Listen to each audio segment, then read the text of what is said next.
Scientists say that cheese might be good for your brain health. Hundreds of people identifying as dogs gathered in Berlin, and a national world record was broken at the boot throwing championships. These are the weird stories for Thursday on Weird AF News, the only daily weird news podcast in the known universe. I have 3 weird news segments from all over the world. Let's get right to it now, shall we, my friends? Scientists say that eating cheese might be good for your cognitive health. It's the sound of science.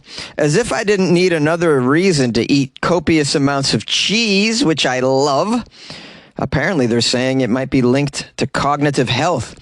And if you add a cracker and some pepperoni, it'll raise your flatulence output as well, from my experience.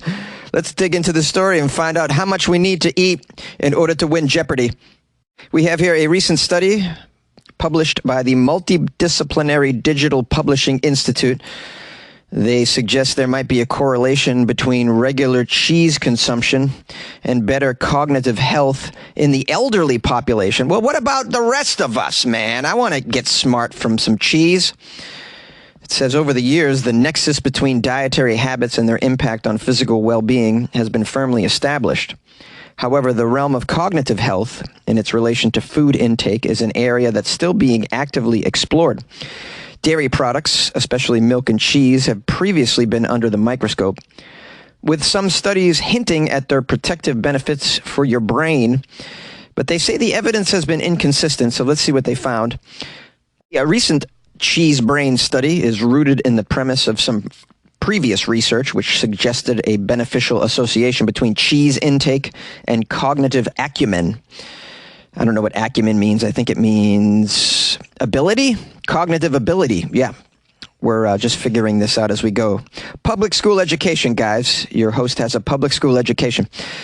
The research team here analyzed data from 1,516 participants aged 65 and above, recruited from a pool of a geriatric survey that the team conducted once per year every 2 years. These individuals were based in Tokyo and Japan. Tokyo is Japan. Public school. They were subjected to detailed assessments concerning their dietary patterns with a special focus on their cheese consumption. Their cognitive capabilities were then gauged using the mini mental state examination, which is a widely used 30-point test of cognitive functions among the elderly. It includes tests of orientation, attention, memory, language, and visual spatial skills. For the scope of this research, a score of 23 or below is categorized as indicative of a lower cognitive function. After rigorous data analysis factoring in variables such as age, physical activity, and overall dietary habits, the results showed that participants who incorporated some cheese into their diets were less likely to have a score below 23. Well, holy cow, it sounds like you are going to have a healthier brain if you dig into some more cheese. So I'm prescribing pizza to everybody 65 and older. What could possibly go wrong by prescribing copious amounts of cheese to the elderly? I don't see the issue. We have a quote from the researchers. Let's hear what these nerds have to say. Although the present study was an analysis of cross-sectional data of Japanese community-dwelling older adults, the results suggest that cheese intake is inversely associated with lower cognitive function, even after adjusting for multiple confounding factors. In the future, a large-scale longitudinal analysis is needed to elucidate the causal relationship. Does anyone know what that is? English, man, do you speak it? I don't understand any of that. I'm just really proud that I was able to get through all those hard words in one take. Must be because I've been eating some blue cheese on my salad recently. Oh, love blue cheese dressing, man. Some people don't like the blue cheese. They say it's very smelly. Oh, I dig it, man. I dig it. I'll put it in anything. You know, I don't know what we do with this information. There's so many conflicting reports out there on dietary decisions. It's like 2 weeks ago, a study says, don't eat cheese. It's inflammatory. It leads to degenerative diseases. And then a week later, they're like, nah, eat the cheese. It's good for your brain health. It's good for cognitive well-being, quote. Personally, I just have everything in moderation for the most part. A little bit of pizza, no problem. A little bit of red meat, no problem. A little bit of coffee, no problem. A little bit of coffee. That's a good one. Fiction can be fun, but I prefer the reference section. Hundreds of people who identify as dogs gather to bark at each other. This story is out of Germany. It begins with the question, are these people barking mad? Hundreds of people who apparently identify as dogs met up in a city center in Germany where they communicated by barking and howling at one another. There was a total of about 1,000 what are being called trans-species activists who met up at the Berlin Potsdamer Platz railway station in the German capital. The group say they do not identify as human beings at all and instead wish to be recognized as pooches. Well, call animal control, man. You can't you can't have a railway station invaded by canine. Let's find out how it went down and what happened. And maybe there's an interview with one of these maniacs that I can read and we can all laugh at them.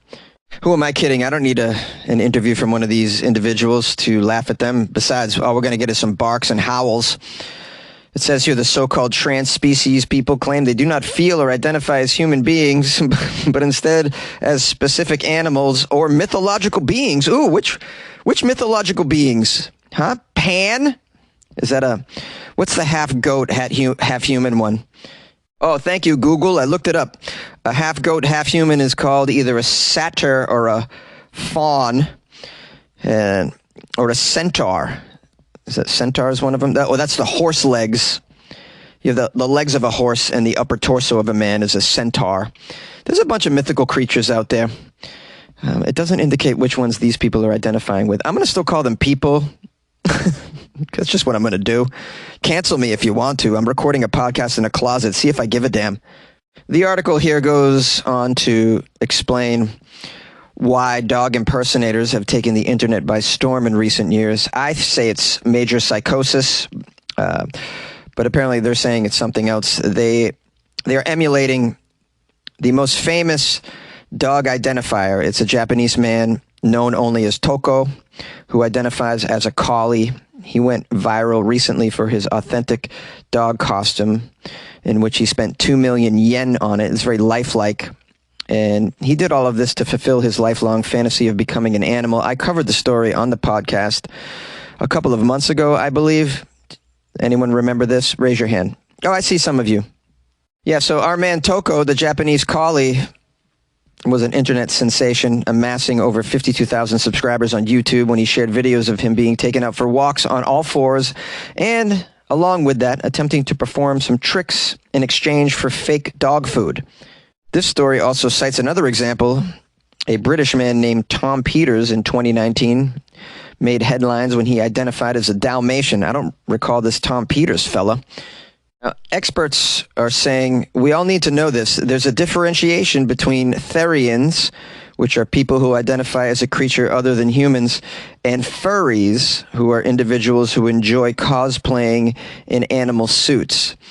So they want you to know the difference, guys. It's very important for the culture now to know this so that you don't mislabel somebody. I'm going to mislabel them all. No, not mislabel them. I'm going to accurately label all of them as idiots. That's just me. We have a doctor of psychology named Elizabeth who says therians might, quote, believe that they are a cat soul reincarnated into a human body. Some furries are therians and some therians are furries, but they are two distinct groups. All right, is everybody writing this down? Now, guys, you also want to know that you shouldn't confuse this furry and therian behavior for fetishes. All right, there is animal-like behavior that has been fetishized in the BDSM kink world. There's something known as puppy play, where participants, usually men, are equipped with muzzles, collars, or leashes and ordered to behave like a dog. All right, guys, we have all our terms defined now. Now we know. Now, I'm just preparing you for when you all have offspring, because eventually you're going to have a kid that identifies as something non-human in the future. That just seems to be the trend. This is where society's going. There's a video of all of this gathering.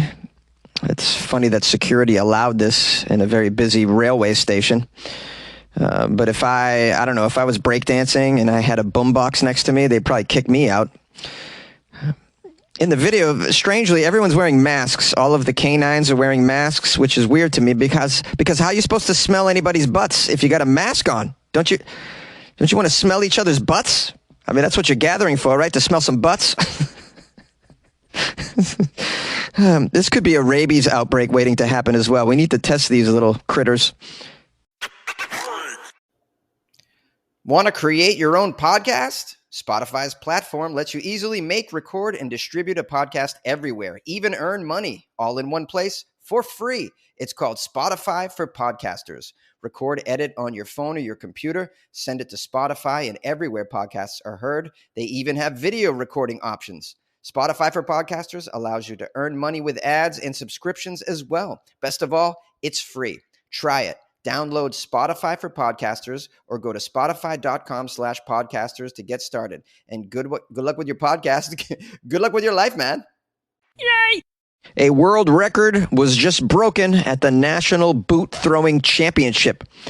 This is a weird contest. That's why I'm covering it. I like weird contests. A Guinness World Record was broken at the National Ploughing Championships in Colaos? Someplace in Ireland, anyways, yesterday.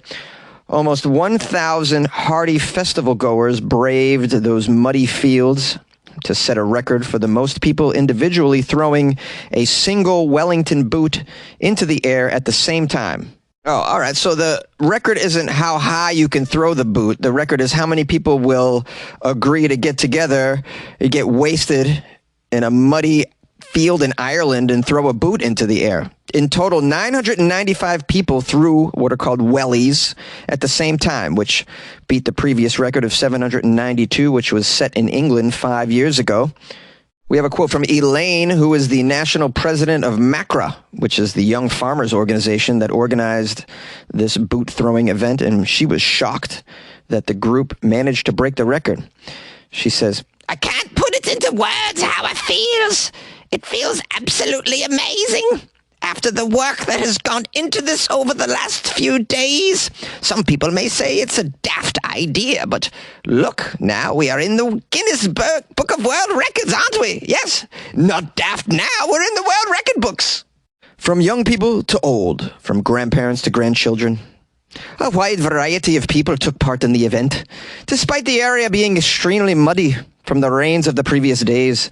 But Elaine, a native of Limerick, admitted she feared they would not get enough numbers to break the record at all.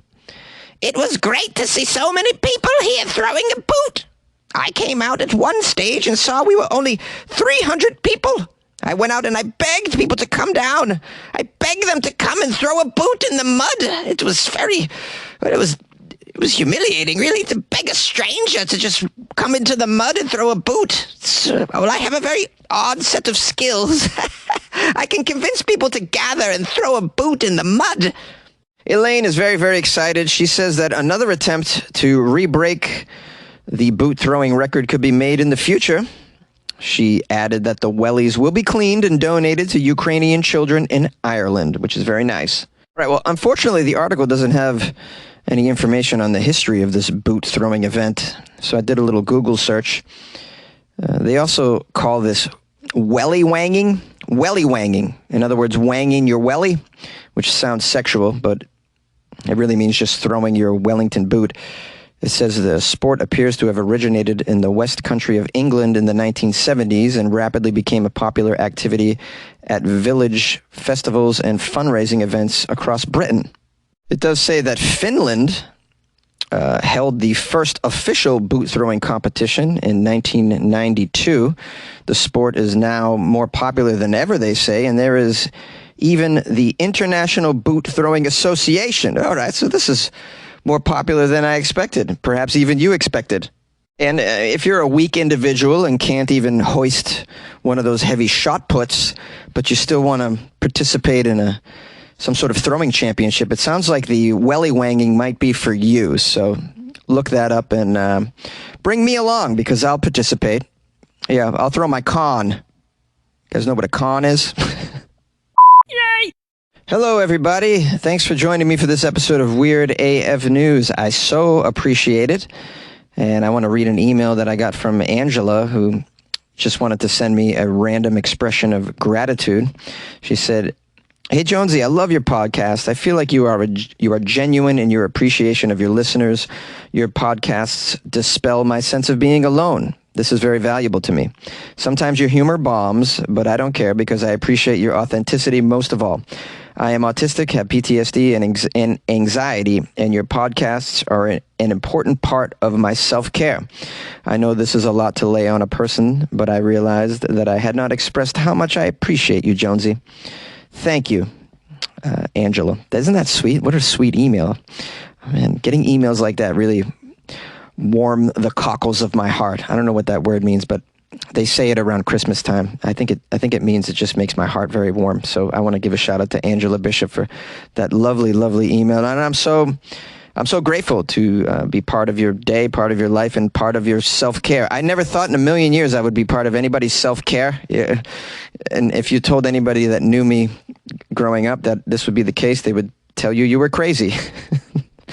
So that makes me feel good. And I just wanted to give thanks for that message of gratitude. And you guys can always email me, funnyjones@gmail.com. You can slide into my DMs on Instagram @funnyjones as well.